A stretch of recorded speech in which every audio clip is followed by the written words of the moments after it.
Good afternoon, everybody, and welcome to this mini symposium on machine learning for wireless networks. This is a symposium that we are organizing on the occasion of the PhD defense of Mayrton Barros Jr. That will be tomorrow. And my name is Carlo Fischione. I'm a professor in electrical engineering and computer science here in the division of network and systems engineering of KTH. And I have the pleasure to be the chairperson today. And also I'm particularly delighted tonight to have, this evening, to have Professor Geoffrey Ye Li, who is the keynote speaker, and he will be speaking precisely about machine learning and physical layer communications. Professor Lee has been extremely active in the signal processing, machine learning, and wireless communication community in the last more than 20 years. And he has had several groundbreaking contributions in this area. And therefore he has also received several awards.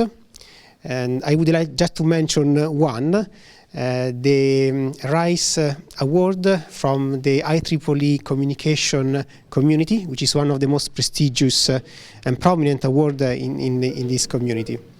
Professor Lee is also a fellow of the IEEE and is currently with Georgia Tech, Georgia Institute of Technology. We have to thank him for having come here to KTH for this symposium, and also as a PhD opponent, as a faculty opponent for tomorrow's dissertation. Also, we have to thank him because I learned recently that he is the PhD supervisor of a colleague of ours, Guodong Miao, in the Cista campus. This keynote speech is also part of the Access Distinguished Lecture Series, and sponsored also by the Communication Theory, Vehicular Technology, and Information Theory Society of the IEEE Swedish chapter. And that's it. Please, you have. Okay, thank you for your introduction. And I'm Geoffrey Ye Li, and it's my great pleasure to have a chance to give a talk here. The title of my talk is Deep Learning in Physical Layer Communications. So here I want to just emphasize the physical layer communications, because machine learning has lots of other applications in the areas of communications. For example, it can be used in the area of the resource allocation in communication systems. It can be also used in general in wireless communication networks. There are lots of applications. So here I only focus on the physical layer communications. Basically, it's like how to do processing, how to optimize the system. And this work was contributed by several of my friends, and my student Hao Yi and Fred Zhuang from the Georgia Tech, and my friend at Hentao He and Jing Shi at the Southeast University of China, and my friend Zhi Jinqin from Queen Mary University of London of UK. So first I give a brief motivation. Why should we use machine learning for wireless communications, especially for physical layer communications? We know that communication has been a very old area. It's been since perhaps 70 years old. And why recently we introduced that machine learning in wireless communications in particular. And then I talk about several topics, and just first example is to show us the power of the machine learning. How powerful is it if we use deep learning in physical layer communications? Then we talk about two systematical methods. One is something called model-driven deep learning in physical layer communications. And then I talk about deep learning-based end-to-end wireless systems. So afterwards, I have my conclusion remarks. So this is kind of the motivation, because it's about, the story is like that. 10 years ago, my friend, Fred Zhuang, he's one of my collaborators. He's not in the area of wireless communication, so you may not know him. But he's very famous in the area of speech recognition. And he has lots of works become standard. Perhaps every day we use his work. And so in the area of the speech recognition, people used to use machine learning. Because at that time there is no model for people's how do we speak. So they use a neural network to deal with that. And 10 years ago, my friend Fred Zhuang suggested to me, well, Geoffrey, can we use machine learning to wireless communications? At that time, I thought, well, we have already did very good in wireless network, wireless communication. Why do we need to use machine learning? Because in almost all the wireless communication systems, we have a good model.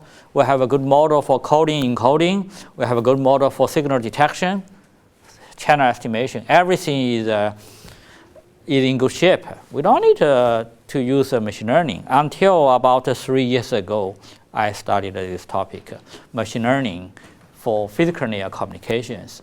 There are several advantages when we consider use deep learning in wireless communications. The first thing is most of the cases, most of the situation in wireless communication, we have some kind of the mathematical model. For example, for channel, we have a channel model. But in practical, the model is always different from the practical situation. And also, in the whole communication systems, there are always lots of imperfect issues, which you never consider when you design it. One of the examples, for example, is like analog to digital converter. They introduce the quantization noise. This is just one of them. There are lots of the imperfections in the design system. Another thing is in the current communication system, usually you do optimization. For example, you're trying to optimize the coder and encoder. And when you do the channel estimation, you're just trying to, for example, minimize the mean square error of the channel estimation.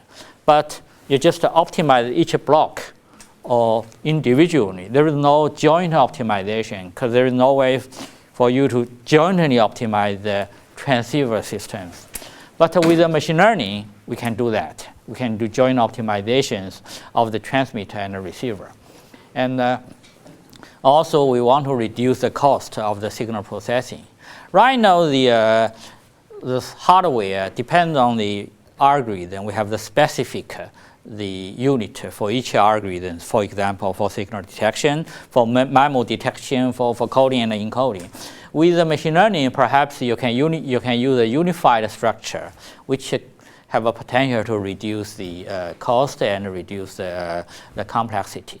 So based on the following reason, we started our work in machine learning in physical layer communications about 3 years ago. And for detail regarding the progress of this work, you can see our survey paper, which will be published in this month's IEEE Wireless Communication magazine. And you can already see the early access version regarding the more detail. The first question we are talking about. So when we talk about the communication systems, this is a traditional communication system. Perhaps everybody knows that. Basically, we have, for example, coding, modulation, and pre-coding or pre-processing. For example, you have multiple transmitter antennas. Perhaps you're doing beamforming. And then after that, you go through the channel. At the receiver, you have the channel estimation, demodulation, detection, and so on. So you do the things reversely at the corresponding to parts of the transmitter. So this is basically the transceiver system. Of course, I omitted some of the details. For example, synchronization, including how do you sample and A to D and so on. Those things will also introduce lots of imperfections. So this is the traditional things. then the question is, well, can we use, for example, the whole receiver, we use a deep neural network at the receiver and a deep neural network at the transmitter.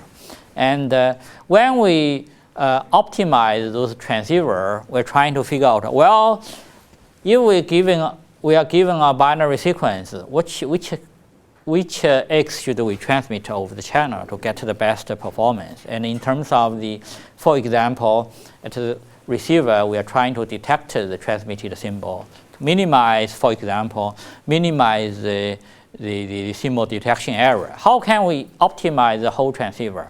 And this question, even though in the traditional communication system, we are keep on doing that, but it's not a joint optimization. For example, when we do the channel estimation here, usually you're trying to minimize the mean square error of the channel estimation. You're not to minimize the symbol detection error here, but it's hard because. So with the neural network, we have a potential to do the joint optimization, not only to do the optimization of the whole receiver, and we can also jointly optimize the transmitter and the receiver to deal with that. And so we come up with the first question: should we use this block structure or this structure or this structure? Which one is better? Another question is, should we use a model or data-driven? For data-driven, for example, we are using data to training this neural network, because we all know that if we use neural network, and it's important to train the neural network. Data-driven means you just give a general neural network. You are using data to training this neural network so that you can optimize the system. Another way is to use model-driven. You're using a partial of the knowledge we have already had in communication system. You're using the partial of the expert knowledge, and then you use the partial of the machine learning kind of things, which is called a model-driven. I will give some example on model-driven and data-driven. So in that case, so you will talk about the future communication system, physically a system. We can divide it into several kind of the part. One part is, for example, block structured, as we in the previous figure, we have a block, you have a transmitter, you have in the transmitter you have encoder, modulation, and beamforming, and you have the block structure. So block structured. Another one is in the block structure you have a special one. It's a model driven. On each block you use the kind of the partial expert knowledge and a partial of the machine learning to deal with that. Another one is data driven. Well, data driven means you just use the data, bunch of data to training that neural network to optimize the whole system, and then inside this data driven you have something called end to end. For example, you use the data to training the whole transmitter, the whole receiver, and how we totally do that, because nobody did that one before. So in this talk, I'm going to give the following talk 3 parts. One part is first I give a general example how can we use data-driven in block-structured system, and then we talk about model-driven and end-to-end individually. So let's talk about our initial work, and actually this is our first work, and which says how can we combine the channel estimation and the signal detection at the receiver? Because this is one of my old research area, and I started this work perhaps as you can see from here 20 years ago, and 20 years ago I started how can we use the how can we do the OFDM signal detection and the channel estimation? This is one of my paper, and perhaps it's kind of the traditional paper, classic paper I know. And anyway, the first work for me is how can we do the joint channel estimation and signal detection use neural network? Because this is just my initial work, and so this is my work 20 years ago, and it's 21 years ago right now. And we let's pay attention to the receiver. At the receiver, we have two important parts, which is this is basically an OFDM system. Channel estimation. We do the channel estimation first, and then with the estimated channel, we recover the transmitted data. So we do that channel estimation and data detection separately. And we used to think, well, this is the best way. We do channel estimation using the minimum mean square rule, error rule, and we do signal detection. Of course, usually using the try to minimize the mean square, the detection error. And this is the traditional way to do that. This is what we have done in perhaps for a while.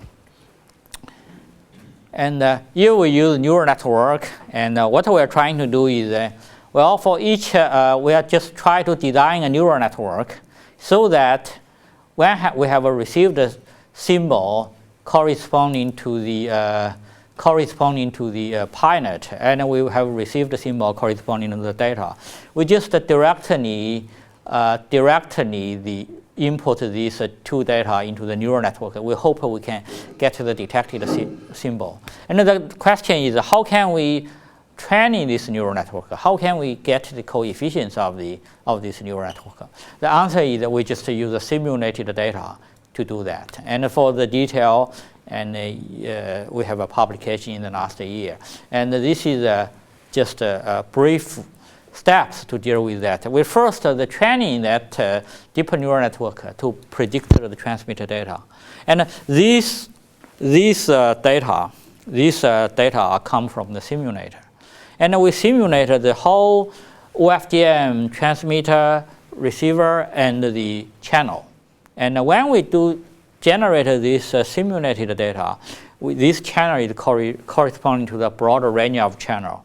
For example, we can do the typical urban channel, and which is a broader category of channel. We're just training this neural network to the broader category of the channel, and then generate the data using this data to train the OFDM system. And this is the cost function, or this is we are using. We try to train the neural network to minimize this cost function. It's a pretty simple one.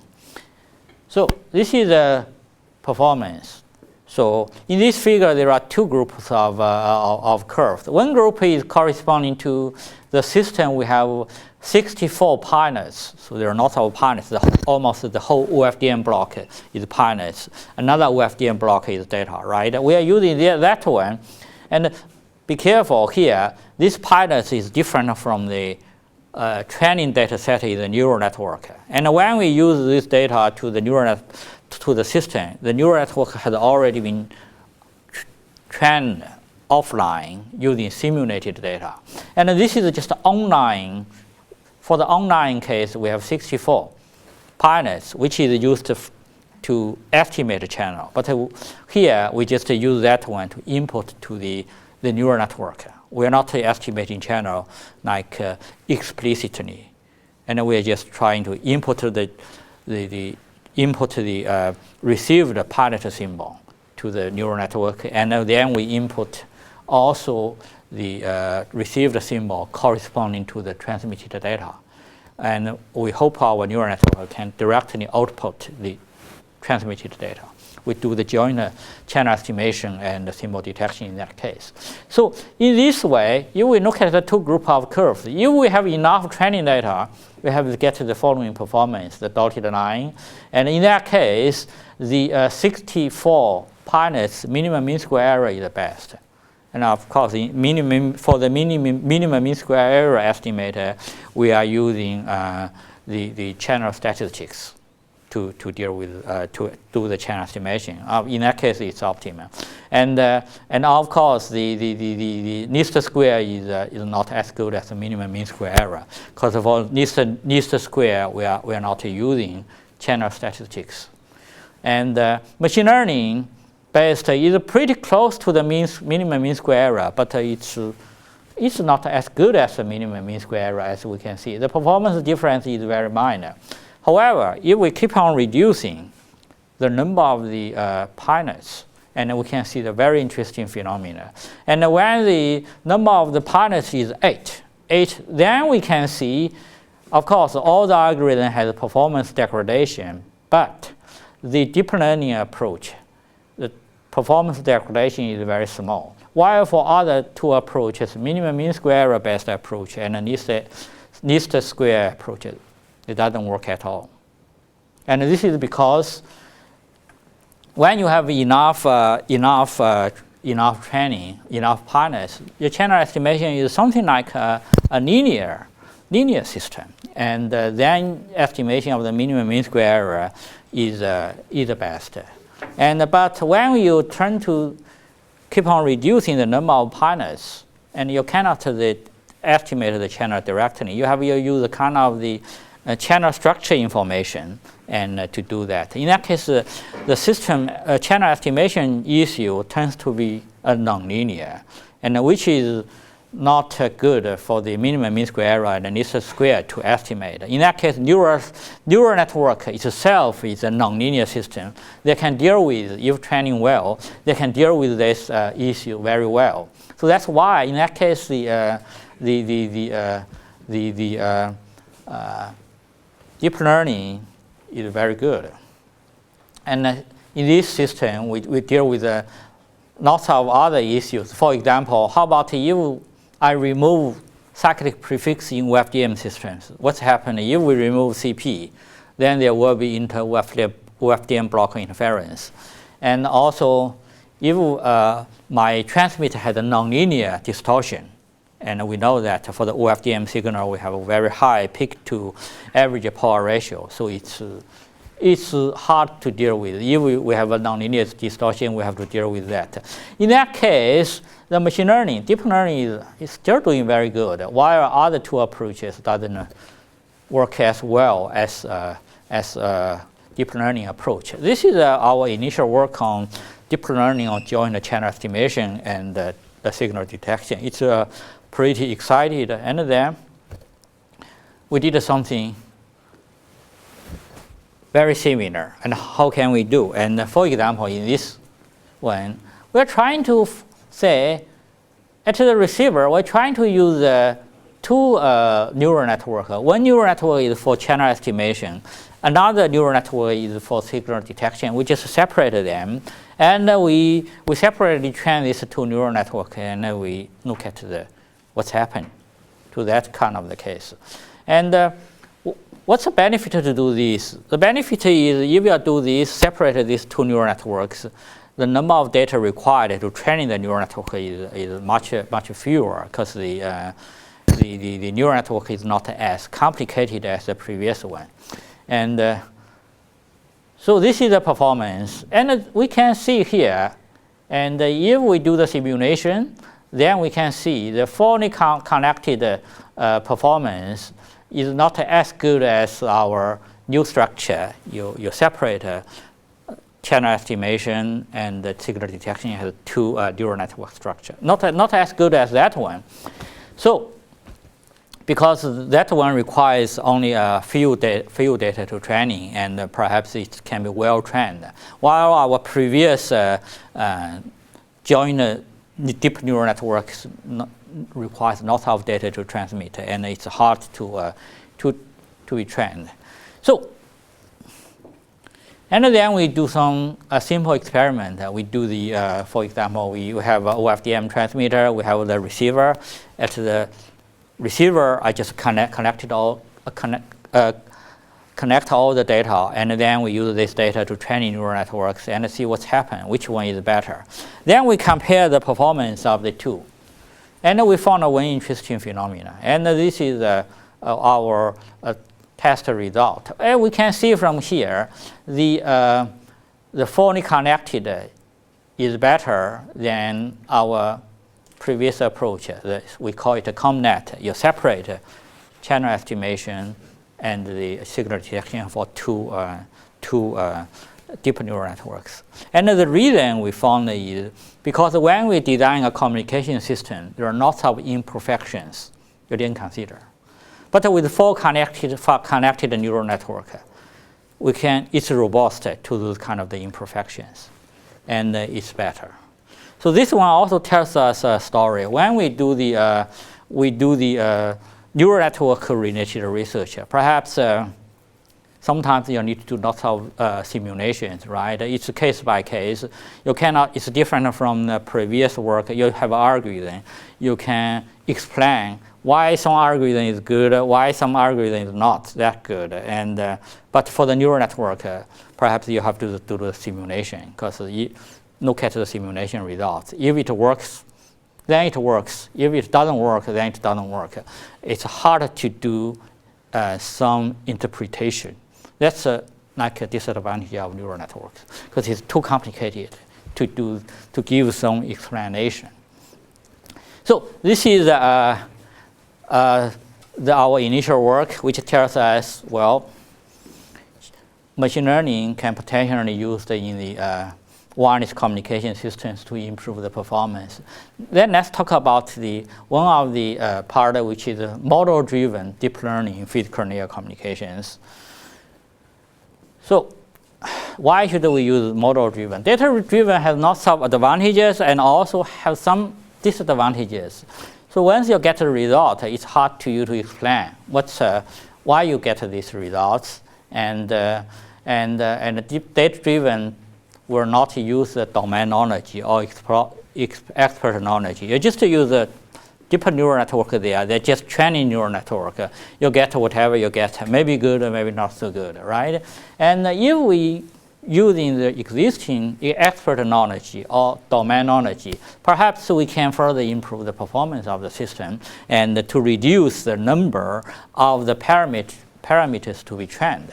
So this is our philosophy. And in this survey articles, we talked more about that. You can find on the archive.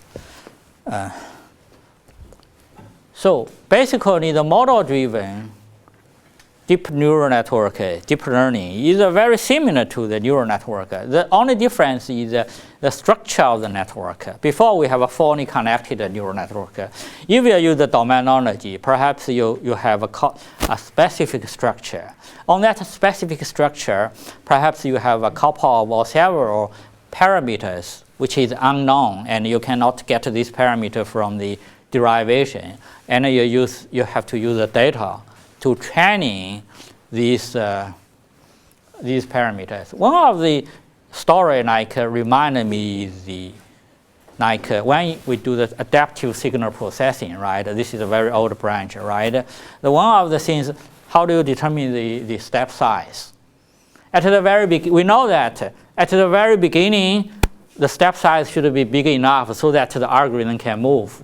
But after a while, when the algorithm is about to converge, we want that step size to be smaller and smaller, right? Otherwise, the noise introduced by the step size is too big, right? This is what we want. The next question is, what's the optimum step size for each iteration? Of course, perhaps the people asked about this question 20 years ago, but nobody gets the optimum one. Why? Because the system is too complicated. And if you use machine learning, you can train the system. You get the optimal step size for each iteration, which makes it possible. You don't need to do mathematical derivation. Just use data. You're training the step size. You can get it. But anyway, this is just a rough idea of the model-driven system. Let's give a kind of the example. How can we use this idea, model-driven deep learning? This is the mammal system. We know that it has been for about perhaps 25, 30 years. And basically, this is transmitted symbol is X, Y is the received signal, and H is the channel matrix, right? And of course, usually if it's a massive mammal, this Y is very big, and this H matrix is very big, and the signal detection is pretty complicated. And you can use the optimal detector, for example, maximum likelihood detector. Of course, that complexity is very high. And you can also use no complexity detector, zero forcing detector, and least minimum mean square error detector, and there with no complexity, but performance is not that good. And there is a trade-off between them, and for example, I can use an iterative detector to deal with that. Here, I just try to demonstrate how can we use a model-driven idea in an iterative detector. This is the detector. Perhaps you know that it's something called like OAM, just orthogonal approximate message passing method. And this is the original method, and basically what we're trying to get the detected symbol X in this method. And original, I think it's an AMP method, and in this paper they introduced something called orthogonal approximate message passing method, and we just use this method here. And this is just an iterative approach. And we can use model-driven learning to this one. As we said before, and this is what we are trying. We just unwrap that iterative method. And before, there is no, in that original algorithm, there is no gamma, there is no theta, which means in the original algorithm, gamma is 1, theta is 1. So there is no gamma, there is no theta, everything is fixed. And if, for example, we are using model-driven to this method, we determine, for example, how many iterations we need. For example, you can determine you have 10 iterations, okay, to try to get the detected channel. And then we are trying to figure out for each iteration, what's the optimal gamma and what is the optimal theta. So this one you cannot get from the analytical method. What you can do is you're using machine learning, you're using data to train those theta, gamma, and gamma. Of course, in that case, you only need to train 20 parameters, right? After your training parameters, you can get the performance. We can see the performance improvement here, and from here we can see we can get over 1 dB performance gain in that situation. So this is just an example of the data of the model-driven. There are several other examples which I have no time to talk more about the detail.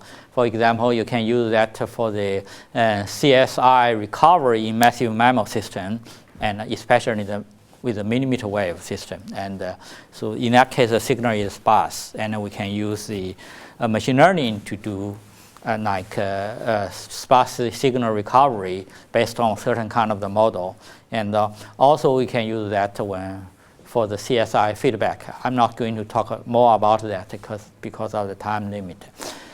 And then we talk about my last section, which is deep learning for end-to-end wireless system, which is, there is no such kind of the research before. So this is the basic idea. We're trying to, this channel, wireless channel, usually when you design the wireless system, you don't know what is the channel, right? You have to use the pilot to estimate the channel. So the question is, how can we design this transmitter and this transmitter and receiver? We just each one use a deep neural network to do that. And then we try to figure out what's the optimum transmitter and what's the optimum receiver for the channel. We're not talking about the specific channel, for example, AWGN channel. We perhaps figure out if we are trying to use this equipment for the indoor, then we just figure out, well, what is the optimum transmitter and receiver for indoor channel? What is the best for the outdoor channel? We're not talking about it. We don't know the channel. We only know the environment. Of course, you can also train this neural network so that it can be used for the indoor and outdoor channel. Of course, the more environments you want to train the neural network, the next performance gain you will get. There is always trade-off. You cannot expect a universal receiver or universal system which can work for all the system. There are universal transmitter and a receiver, but it's not optimized for each specific situation, right? For this one, well, for example, if we were try to work on a certain specified certain environment of channel, then how do you figure out what's the best transmitter, what's the best receiver? This is in that case, the one other advantage is we do the joint optimization not only at the transmitter and the receiver independently. We also try to do joint estimation at the transmitter and the receiver neural networks. So that's the idea. So the first work is introduced by Belknap in France, which is by Hoyt's group, and they are using reinforcement learning to deal with this issue. And then later on we're trying to use the conditional GAN to deal with the issue. We will. So this is a work by the Hoyt's group. They are trying to figure out, well, for the receiver optimization, it's easy because after receiver you have a loss function, right? It's close to the loss function. You can use the like a gradient method to optimize or to update or to training the receiver. So receiver training is not that hard, but the transmitter training is very hard because there is a channel in between them. You don't know the channel when you're training the neural network. You know that it's an indoor environment, but you don't know what's the specific channel. That's a problem. If you know the specific channel, that's easy. The channel is the network, and then you can do one network here, and one network in between. And then you can use the gradient method to train the whole system. That's easy. But the problem is you don't know the channel when you're training it. So they are trying to use the reinforcement learning to deal with that. The basic idea is, well, you regard the source data input as a state of your reinforcement learning system, and you regard the received symbol, perhaps the error of the received symbol, as a reward, and you regard the transmitted symbol as action. So for each source data and into the reinforcement learning system, you're trying to figure out what's the action or what's the best transmitted signal to input to that random system, so that and you get the maximum reward. They put the training of the transmitter into this reinforcement learning system. This is a very smart idea, and for detail you can see their paper, but they have some disadvantages. But for example, if the source data is very long, for example, there are 100 symbols, and then your transmitted signal space is very big, especially if you want to do continuous transmission, right? Rather than just a discrete symbol. So because of that, it's restricted this approach. So this is our approach. We're trying to use the conditional GAN as the channel. You don't know the channel. Channel is random. You know it's indoor environment, outdoor environment, or certain environment. You just only know certain statistics of the channel, but you don't know the details of the channel, or for example, the transfer function of the channel. And we can use that conditional GAN to mimic the channel. In that case, we express the channel as a deep neural network. And then we have three neural networks here. We have the transmitter neural receiver neural network and the channel neural network. Then we can train the whole system. Because with the neural networks, this gradient starts from the received data, and because from there you can find the loss function. And based on the loss function, you use the gradient approach to deal with that. And the gradient can transform from here to here and all the way to the transmitter. So you can transmit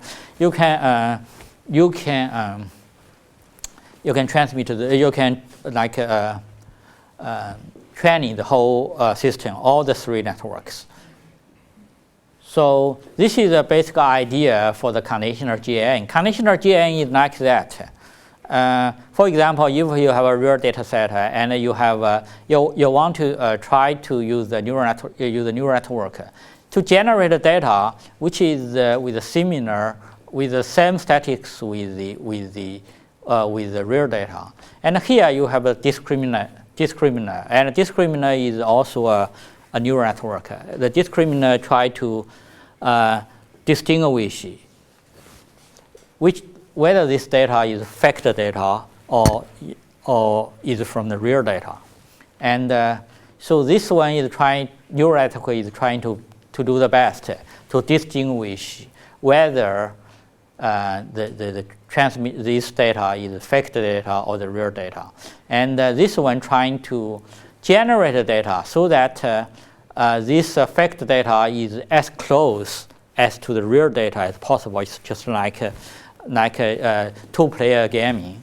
And when we keep on updating this neural network and this neural network, when the system is optimized, so this discriminator only can get the half chance of guessing. So when we have a data, it's a fake data, and when the discriminator can only say, well, it's a real one or it's a fake one, each with 50% of chance, which means it's almost impossible for this discriminator to distinguish them. And in that case, we say, well, this condition, this GAN is trend. And actually, and for the details, there are some reference you can take a look. And we use this to mimic our channel. And also, we can put the conditional information there. Conditional information is just like our pi nets, right? And you receive the signal corresponding to the pi nets. You also input this one to the GANs. In that case, GAN knows what the channel, what the channel looks like. But this conditional information is only received in the real time. And when we're training, we just generate for each channel realization, we just generate this.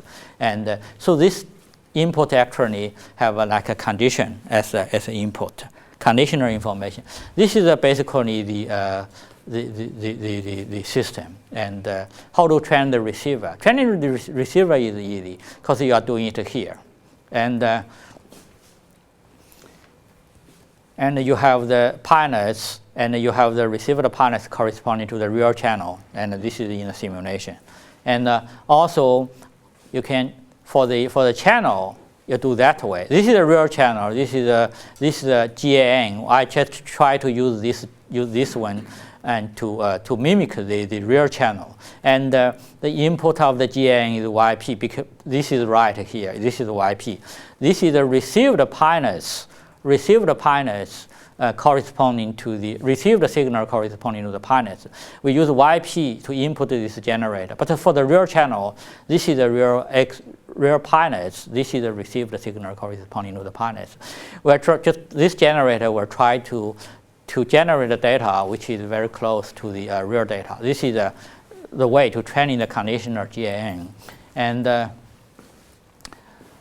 this is the way. And when this the receiver generated the trend, then we train the transmitter. We just train them iteratively. And after this one is trained, then we just train the receiver again, this channel again, this transmitter again, just train them iteratively. And this figure shows, well, how can we use the channel with the GAN for the channel. This is a very simple case for the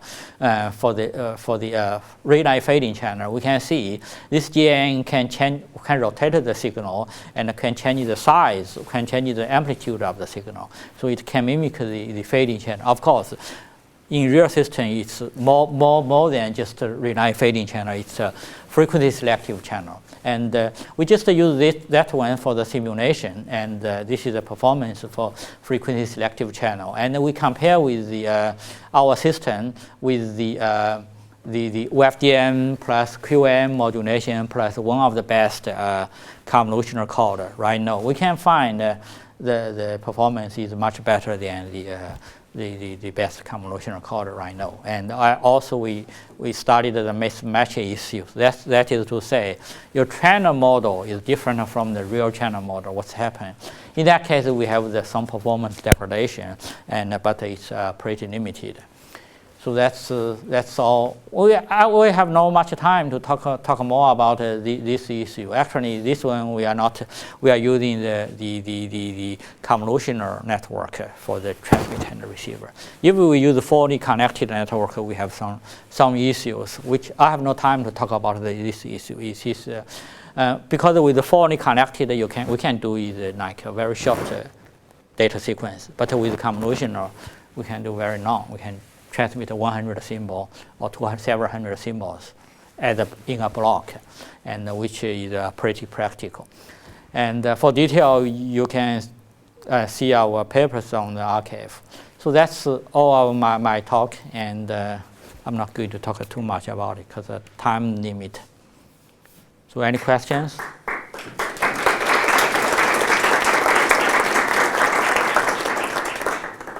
Yeah, some time for questions from the audience.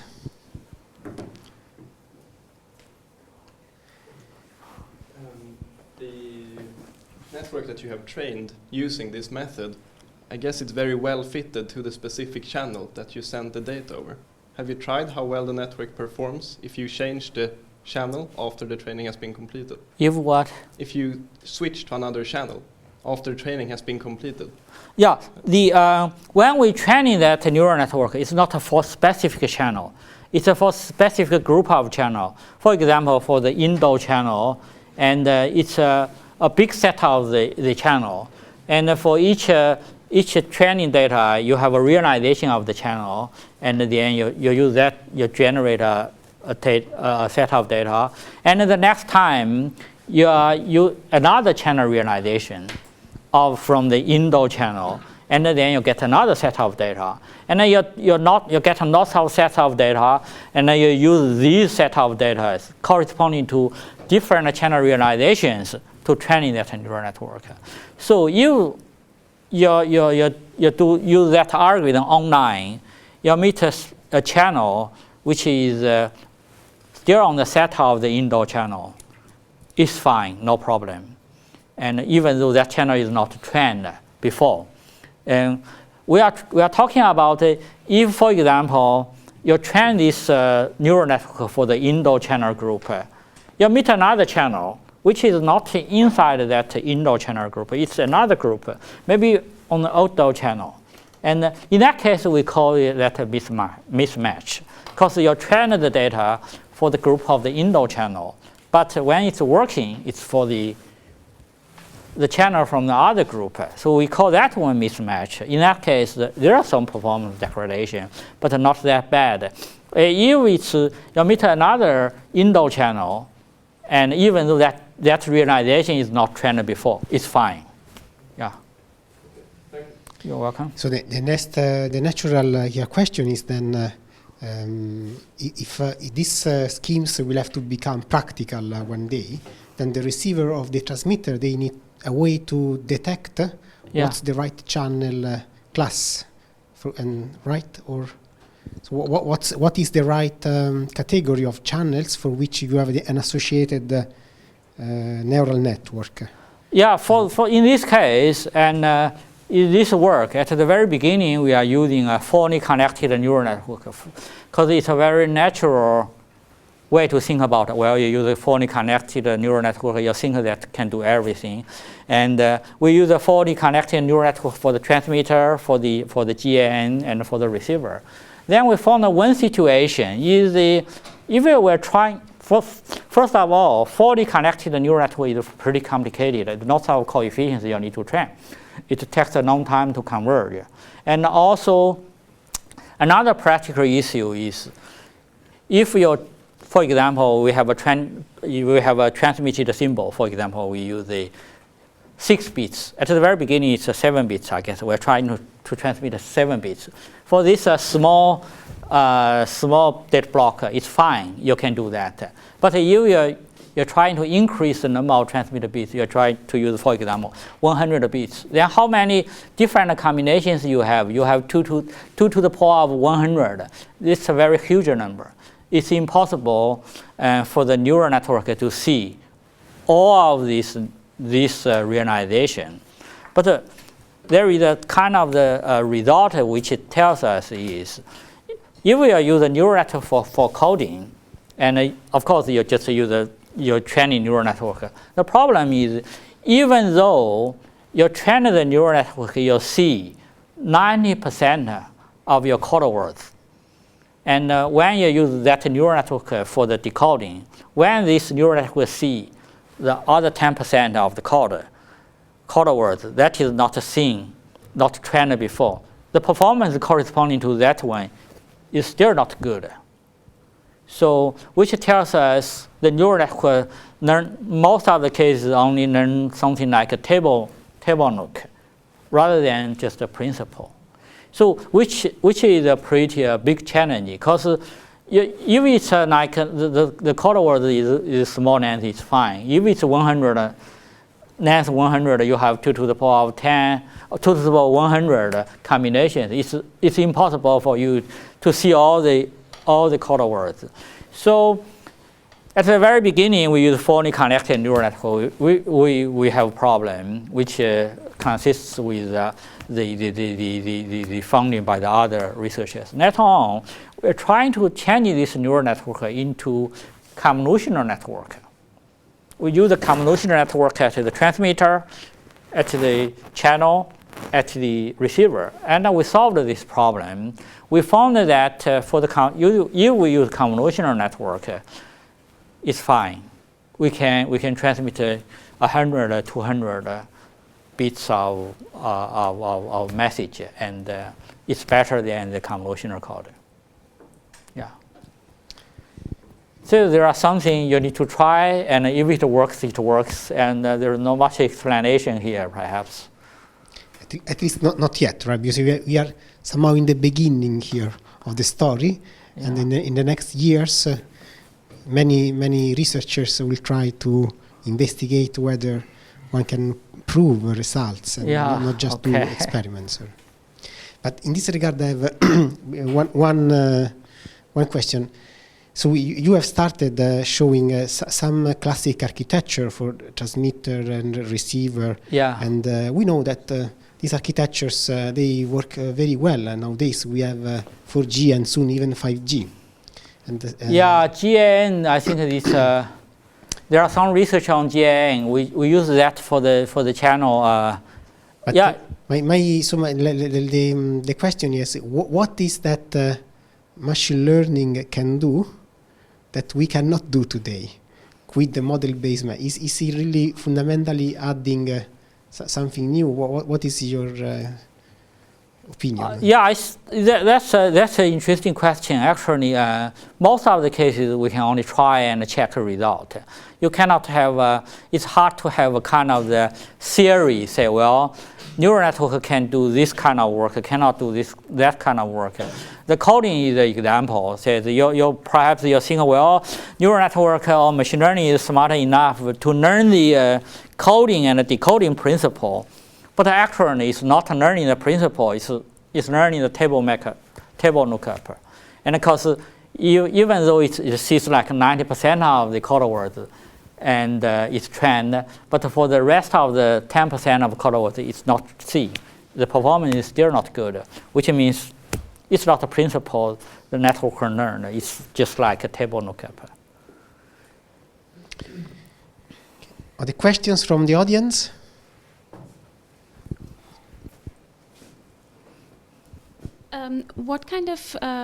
What is the time scale over which you would train something like this? What's that? What is the time scale over which you would train? Sometimes it takes a very long time but the training is always offline, and for physical. Another reason is why I do physical layer research, because I train the network offline. I use the network online. I don't need to use the practical data, so I just use the simulated data, and I do training offline. And of course, it usually takes a long time, so we need the powerful computer to do that. But after you train the neural network, you use that one for the real-time implementation, and it's just a neural network there. It's not that hard. It's pretty quick. Can I ask one more? Is this training in any way specific to the kind of hardware at the transmitter or the receiver? If you use no, right now we didn't do that, but you can do that. And we have a test bed that we did that. We have you connect the received data from the real channel, and then we do that. Yeah. And it will be great if you can train that for the real data. But in most of the cases, it's hard because your transmitter is there, receiver is here, and it's hard for you. I stand here for 5 minutes waiting for training, and next time I just move from other places. So this is not possible in most of the communication systems. Otherwise, unless you fix the transmitter and the receiver location, and then you do that. In general, in mobile system, it's impossible. So the only thing you do the offline training for the larger set of this environment, I say, maybe including channel, hardware imperfections, and then you use that like online, right? Thank you. You're welcome. So thank you. We have actually the very last question. Then we have to close, unfortunately. Please. Yes, you're showing basically that the transmitter and the receiver are trained together. Yes. So for such a thing to work in a standardized system like 3GPP system, like I don't know, LTE, 5G, how would that happen? That's an interesting question, and perhaps, for example, channel, you can use 3GPP channel model. You can generate a 3GPP channel model, and then you transmit the receiver, channel, and the transmitter. You're just calling to that channel model. You train the neural network. Then it will be good to the environment exactly similar to 3GPP channel model, but for the other kind of the channel model, and if it's not too far away from that standard model, it works well. But if it's too far away, it's harder. Yeah, I'm more interested about, let's say, the transmitter and the receiver. Yeah. Because they will need to be trained together, right? Yes. So of course, you can use a specific transmitter, and you use a whole network to the receiver. It's not necessary. But if you want to do joint optimization, of course you need to train them together. Thanks. Thank you. Unfortunately, we have to close here, and Professor I think Li, you can send me email for questions. Yes, And I can ask my student to answer if I cannot answer. He's also around tomorrow afternoon after the PhD defense. So maybe that could be an occasion to, if he's available, to meet him personally. Thank you once again. Okay, thank you. And we